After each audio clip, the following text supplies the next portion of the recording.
کہ کچھ اللہ کے واسطے سنجیدہ چیزیں بھی پڑھ لیا کیجیے.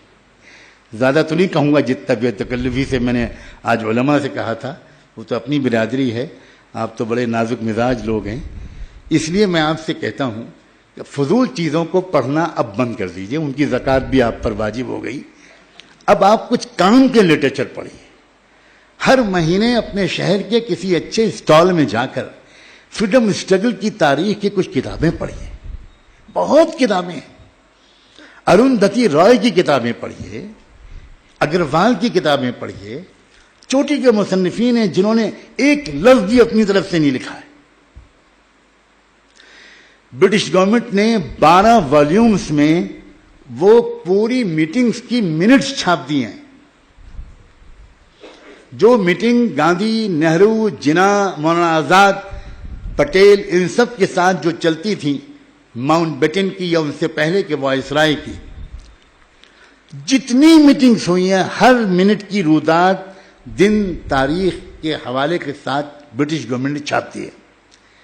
یہاں تک کہ جو خط و کتابت ہوتی تھی ان کے درمیان، جو کرسپونڈنس ہوتی تھی، جو کمیونیکیشن ہوتا تھا، جو بھی کچھ یہ لوگ ایک دوسرے کو لکھ کے بھیجتے تھے، وہ سارے خطوط کی چھوٹے سے چھوٹے نوٹس کی اس کی آفیشل اٹیسٹڈ کاپی وہ سب برٹش گورنمنٹ نے چھاپ دی ہے. اتنا شاندار ثبوت ہے وہ اس بات کا، آفیشیل ڈاکومنٹ ہے برٹش گورنمنٹ کا، جس کا ایک ایک پیج یہ ثابت کرتا ہے کہ ملک کی تقسیم کی 1% ذمہ داری بھی مسلم لیگ پر، مسلمانوں پر اور جناح پر نہیں تھی. وہ ڈاکومنٹ ثابت کرتا ہے، وہ ڈاکومنٹ ثابت کرتا ہے کہ نہرو، گاندھی اور پٹیل ان 3 لوگوں پر اس ملک کے بٹوارے کی ذمہ داری تھی. اور آپ نے تو یہ سنا ہوگا کہ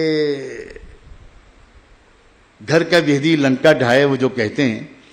تو بی جے پی کی جب گورنمنٹ تھی اٹل بہاری واجپئی صاحب کی قیادت میں، تو اس وقت جو فارن منسٹر ہوا کرتے تھے مسٹر جسونت سنگھ، انہوں نے ایک بہت تفصیلی کتاب ملک کے بٹوارے کی تاریخ پر لکھی ہے. اس میں انہوں نے 50 حوالوں سے ثابت کیا ہے کہ ملک کے بٹوارے کی اصل ذمہ داری نہرو اور پٹیل پر ہے. وہ مہاتما گاندھی کو ذرا بچا لے گئے ہیں، کچھ مصلحت ہے اس میں ان کی، ہم ان کی مجبوری کو سمجھتے ہیں، لیکن چلو کم سے کم ایک ہی سیڑھی اوپر چڑھنے سے رہ گئے، نیچے سے اوپر تک تو آ گئے وہ. اور باقی مواد بہت موجود ہے پوری حقائق کو ثابت کرنے کے لیے. میں صرف یہ عرض کرنا چاہ رہا ہوں کہ جس وقت 1935 میں ڈاکٹر امبیڈکر نے تبدیلی مذہب کا اعلان کیا، اسی سال برٹش پارلیمنٹ نے ایک نیا قانون بنایا، انڈیا ایکٹ 1935. اس وقت سے 1935 تک برٹش گورنمنٹ جو انڈیا پر رول کر رہی تھی، وہ کر رہی تھی انڈیا ایکٹ 1919 کے ماتحت. پھر انہوں نے ایک نیا ایکٹ بنایا 1935، انڈیا ایکٹ 1935. اس انڈیا ایکٹ 1935 کے فوراً بعد گاندھی جی نے آزادی کی وہ تحریک جو پچھلے 10 سال پہلے بلکہ 16 سال پہلے انہوں نے اچانک بند کر دی تھی، اس لیے کہ وہ آزادی کی تحریک علماء اور مسلمانوں کی قیادت میں چل رہی تھی اور گاندھی جی پیچھے پیچھے چل رہے تھے. لیکن 16 سال تک اچانک آزادی کی تحریک کو موقوف کر دیا گاندھی جی نے کسی کے مشورے کے بغیر. اور 1935 میں جب وہ برٹش پارلیمنٹ نے وہ ایکٹ پاس کیا، اس کے فوراً بعد گاندھی جی نے ایک نئے سرے سے ملک میں آزادی کی تحریک شروع کروا دی.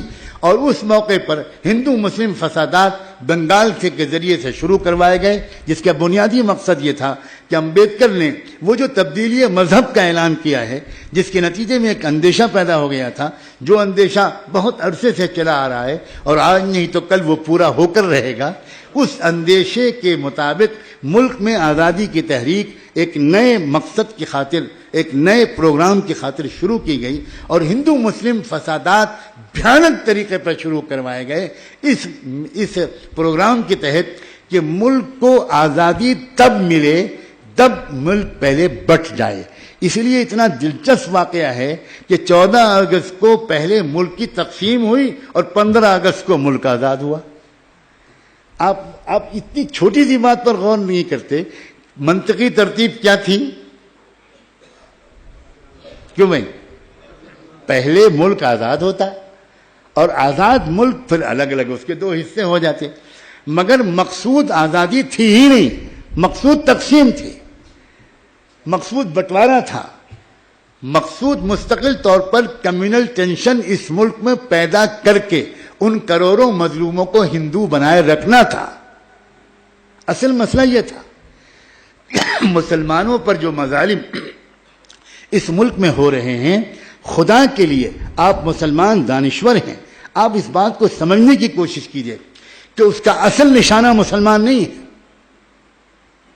چوٹ بے شک مسلمان کھاتا ہے، جان بے شک مسلمان کی جاتی ہے، جائیدادیں مسلمانوں کی جلائی جاتی ہیں، لیکن اس کا اصل نشانہ یہ ہے کہ مسلمانوں کو مارنے کے لیے وہ استعمال کس کو کرتے ہیں؟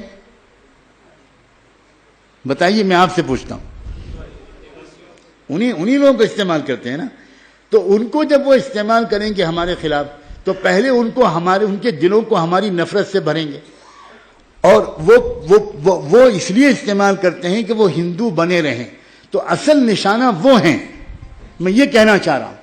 اور آج بھی میں بات کو سمیٹتے ہوئے کہتا ہوں، اور اتنا یقین ہے مجھ کو، میں اپنے مالک کا شکر ادا کرتا ہوں کہ میرے راتوں کی اکثر حصہ مطالعے میں گزرتا ہے۔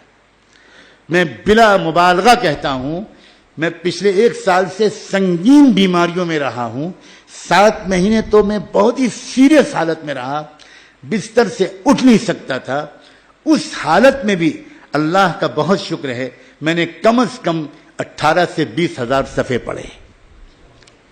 مجھے بہت شکایت ہے اپنی قوم سے، اور میرا بس چلے تو میں کیا کہ گریبان پکڑوں کہ تم کو پڑھنے کے ذوق سے کس نے محروم کیا؟ نہ علماء پڑھتے ہیں، نہ دانشور پڑھتے ہیں، نہ لائرز پڑھتے ہیں، نہ انٹلیکچوئلز پڑھتے ہیں، نہ ڈاکٹرز پڑھتے ہیں، نہ انجینئرز پڑھتے ہیں، نہ مرد پڑھتے ہیں، نہ عورتیں پڑھتی ہیں۔ ہر وقت موبائل دیکھتے رہتے ہیں، ہر وقت انٹرنیٹ سے کھیلتے رہتے ہیں۔ جو قوم پڑھے گی نہیں، جس قوم کے پاس نالج کا ذخیرہ نہیں ہوگا، جس قوم کے پاس ایک کریٹیکل اسٹڈی، کریٹیکل انالائسس، ایک تنقیدی تجزیے کا ذوق نہیں ہوگا، وہ قوم کیا خبروں میں سے غلط اور صحیح کا انتخاب کر پائے گی؟ بالکل نہیں کر سکتے۔ آپ 1000 بد دعا دیتے رہے آر ایس ایس والوں کو۔ میں آر ایس ایس والوں کے کیمپوں میں گیا ہوں، اور میں ان میں سے بہت سے لوگوں کو ذاتی طور پر جانتا ہوں، بہت پڑھنے والے لوگ ہیں، بہت مطالعہ کرتے ہیں۔ اسی طرح آر ایس ایس کی لابی کے خلاف اس ملک میں جو ایمبٹ موومنٹ چل رہی ہیں، جو مظلوموں کی تحریکیں چل رہی ہیں، انہوں نے بھی اپنے کیڈر اور چھوٹے سے چھوٹے کاریہ کے اندر بھی لٹریچر کے پڑھنے کا ایک شوق پیدا کر دیا۔ نہیں پڑھتے اگر کون؟ تو مسلمان نہیں پڑھتے۔ آج کم سے کم آپ ایک مسافر سے اتنا وعدہ کر سکتے کہ سنجیدہ مطالعہ شروع کریں۔